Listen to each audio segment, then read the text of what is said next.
Meu nome é Adenir, eu estou há pouco tempo na doutrina espírita. Eu estou há apenas 3 anos. Eu sempre fui um homem que conhecia a Bíblia,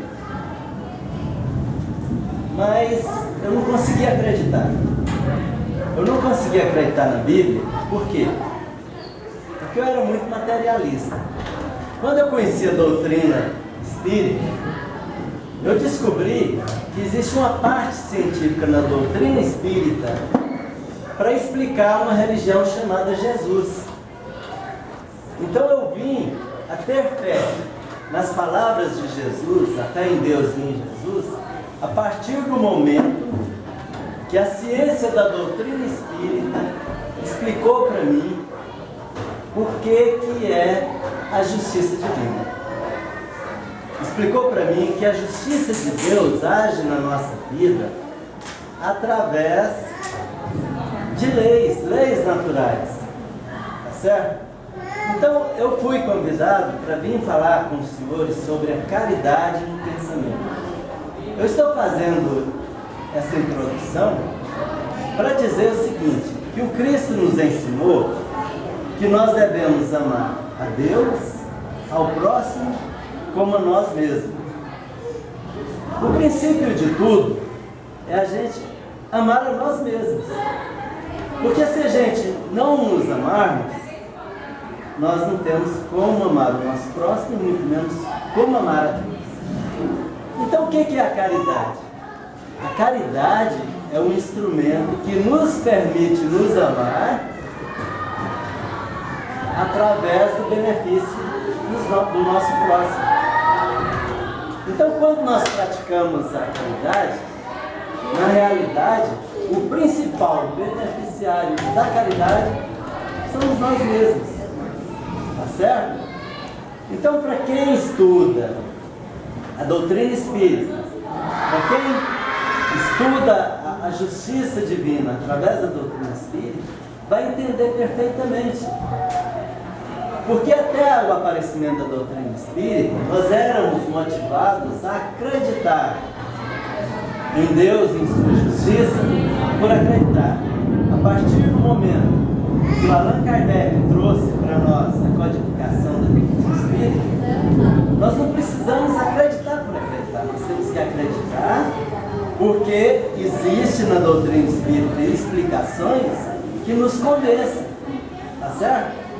Então veja bem, como o nosso irmão aqui se referiu ao doutor Bezerra de Menezes, no momento em que ele não tinha como fazer caridade material.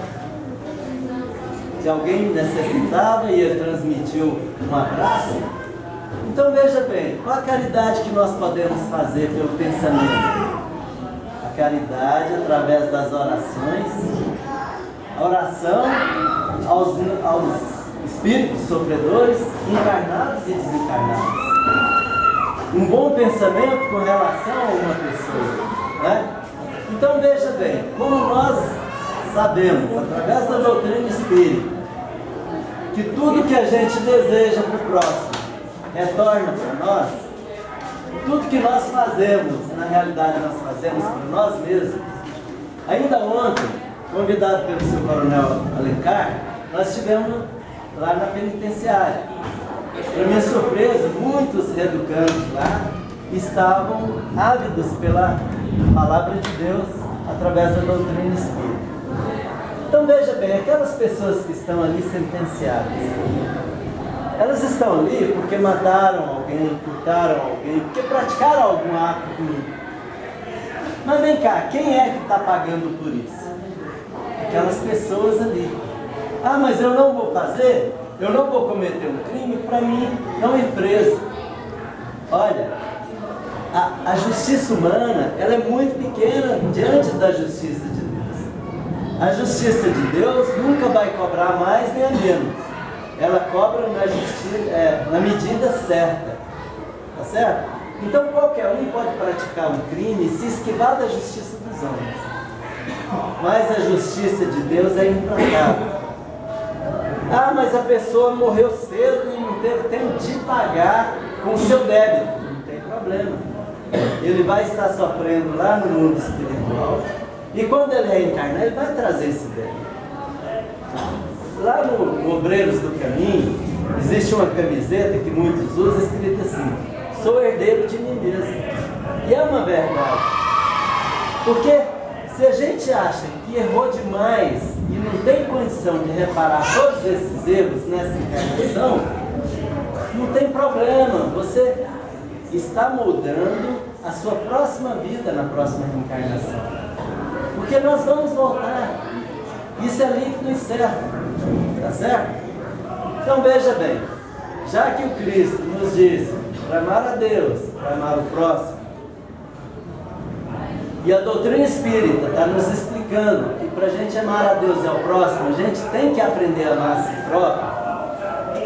Vamos, a partir do pensamento, a partir de qualificar o nosso pensamento, e o melhor exercício é a oração.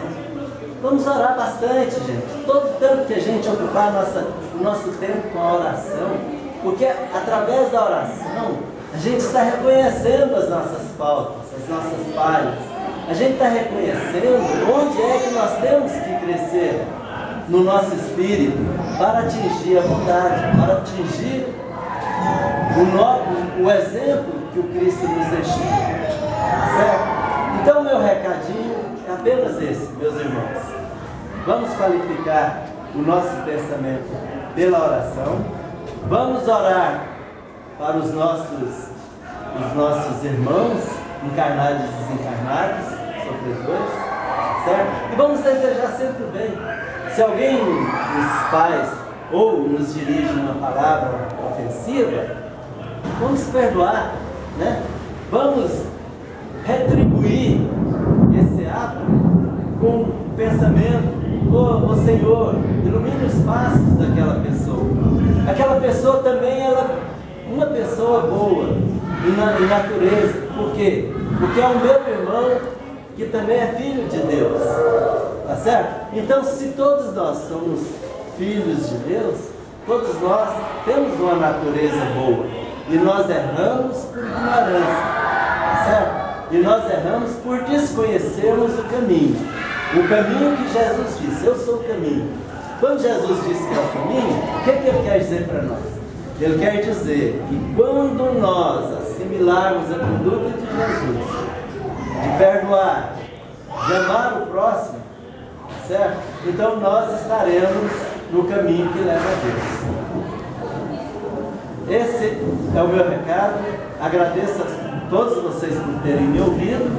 E quero dizer que se alguém pensa que eu fiz alguma caridade falando essas palavras, eu fiz sim, uma grande caridade comigo mesmo, que eu tive a oportunidade de rememorar esse aprendizado, tá certo? E tive a oportunidade de buscar, puxar minha orelha, tá certo? Das minhas pautas, para que, doravante, eu seja um pouco melhor do que fui até o presente momento. Porque a responsabilidade de quem prega o Evangelho de Jesus, ela é maior. Porque Jesus pregou o Evangelho dele com a prática. A partir do momento que eu estou pregando a teoria e não estou vivendo a prática, que cristão eu estou sendo? Eu posso enganar a qualquer uma pessoa, mas a Deus e a mim mesmo eu não engano.